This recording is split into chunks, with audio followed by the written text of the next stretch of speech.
इस वक्त की बड़ी खबर यह कि अल-शाती कैंप में इजराइल और हमास की जंग जारी है। हमास का इजरायली टैंक ध्वस्त करने का दावा सामने आया है। हमास ने कई टैंक ध्वस्त करने का दावा किया है। अल-शाती कैंप में सोमवार से जारी है ये बड़ा टकराव।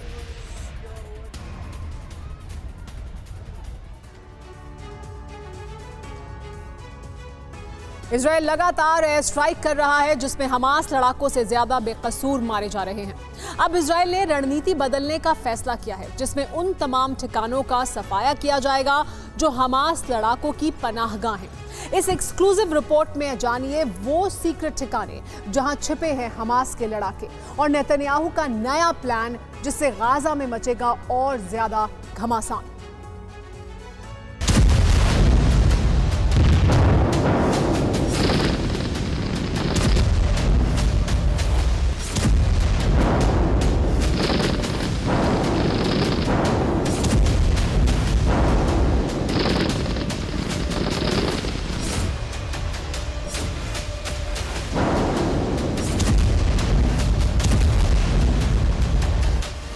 अस्पताल पर बमबारी, स्कूल पर बमबारी, शरणार्थी शिविर में बमबारी, मस्जिद पर बमबारी। इसके अलावा उन तमाम इलाकों पर भी आईडीएफ की स्ट्राइक हो रही है जहां उसे लगता है हमास के लड़ाके छिपे हैं, जबकि हमास अस्पताल और स्कूलों पर हमले को इजराइल की हताशा बता रहा है कि इजराइल हमास का बाल भी बांका नहीं कर पा रहा है, इसलिए अब वो बेकसूरों को निशाना बना रहा है।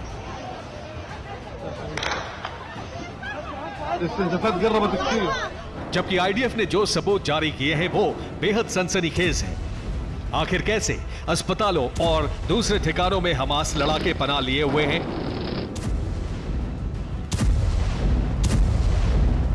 इस वीडियो में देखिए कैसे हमास के लड़ाकों ने एक प्ले स्कूल को अपने छिपने की जगह बना डाला। जब आईडीएफ के कमांडो वहां घुसे तो ऐसा नजारा था।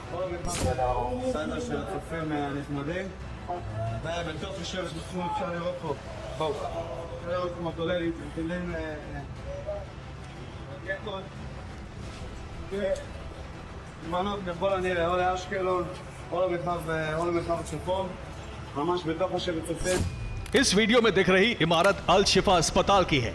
आईडीएफ का इसे जारी करने का मकसद यह दिखाना है कि कैसे हमास लड़ाकों ने यहां पनाह ली हुई है। कई सुरंगें ऐसी ही इमारतों में खुलती हैं।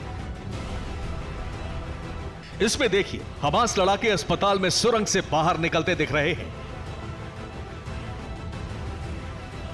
बमबारी के बाद सुरंग में घुसने का रास्ता भी साफ दिखने लगा। अब इस वीडियो को देखिए कैसे इन ठिकानों में खुलने वाली सुरंग से बाहर निकलकर हमास लड़ाके इजराइल पर रॉकेट दागते हैं।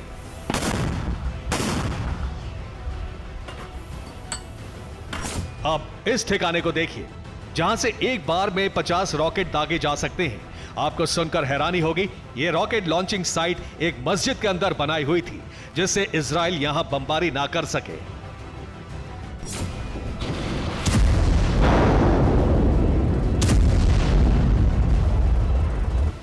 हमास ने सुरंग में जाने के लिए कई घरों से भी रास्ता बनाया हुआ है, इसलिए पहले इजरायली फोर्स रिहायशी इलाकों पर बम गिराकर घर और इमारतों को जमींदोज करती है। उसके बाद उस सुरंग के रास्ते को बंद कर दिया जाता है। बात यहीं खत्म नहीं होती। हमास अस्पतालों, मस्जिदों, स्कूलों को मिलने वाली मदद का इस्तेमाल खुद के लिए कर रहा है। खाने पीने का सामान, ईंधन और दूसरी जरूरत का सामान गाजा में लोगों को धमकाकर हमास के लड़ाके छीन रहे हैं। यही वजह है कि इजराइल ने अस्पतालों, मस्जिदों और दूसरी जगहों के इंफ्रास्ट्रक्चर को तबाह करने की पूरी प्लानिंग कर ली है। कई अस्पताल अंधेरे में डूब गए हैं, ना तो उन्हें ईंधन मिल रहा है बल्कि सोलर पैनल भी आईडीएफ ने तबाह कर दिए हैं जिससे हमास लड़ाकों को जरा भी मदद ना मिल पाए। हमास ने दावा किया है कि इजराइल ने गाजा में 60% स्वास्थ्य सेवा केंद्रों को तबाह कर दिया है। हमास लड़ाकों के ठिकाने बताकर वो बम बरसा रहा है। गाजा पट्टी और वेस्ट बैंक दोनों ही जगह हमास के खिलाफ ऑपरेशन जारी है।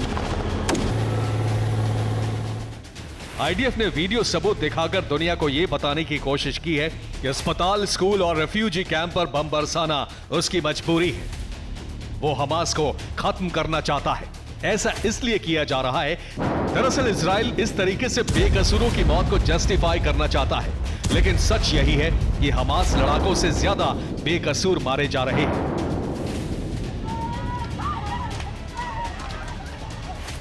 इस बीच इजराइल ने युद्ध विराम के बजाय रणनीतिक विराम के संकेत दिए हैं। हो सकता है कि इसकी आड़ में इजराइल की कोई विध्वंसक प्लानिंग हो। रणनीतिक विराम के जरिए यूएन को भी शांत करने की कोशिश है। दूसरी तरफ हमास से निपटने के लिए नया प्लान बनाने का वक्त भी मिल जाए। हालांकि इजरायली पीएम नेतन्याहू ने एक बार फिर से साफ किया है कि इजराइल कब तक युद्ध जारी रखेगा। उन्होंने कहा, 1 घंटे इधर 1 घंटे उधर जंग में रणनीतिक विराम का ऐलान किया जाता है, लेकिन पूर्ण युद्ध विराम तब तक नहीं होगा जब तक सारे बंधक सही सलामत हमास हमें नहीं लौटा देता।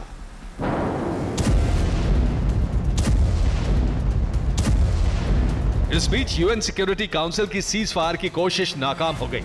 करीब 2 घंटे तक इस पर बात हुई, लेकिन सहमति नहीं बन पाई।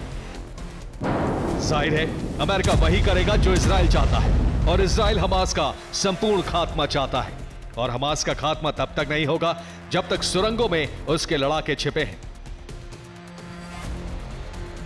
और उन लड़ाकों को मारने के लिए ही नेतन्याहू ने रणनीतिक विराम का ऐलान किया है, जिसकी आड़ में दिखाने के लिए एयर स्ट्राइक बंद रहे, लेकिन ग्राउंड पर ऑपरेशन जारी रहे, जिसमें आईडीएफ के कमांडो रिहायशी इलाकों में रेड डालकर हमास लड़ाकों को चुन चुन कर मारते रहे। ब्यूरो रिपोर्ट, TV9 भारत मंच।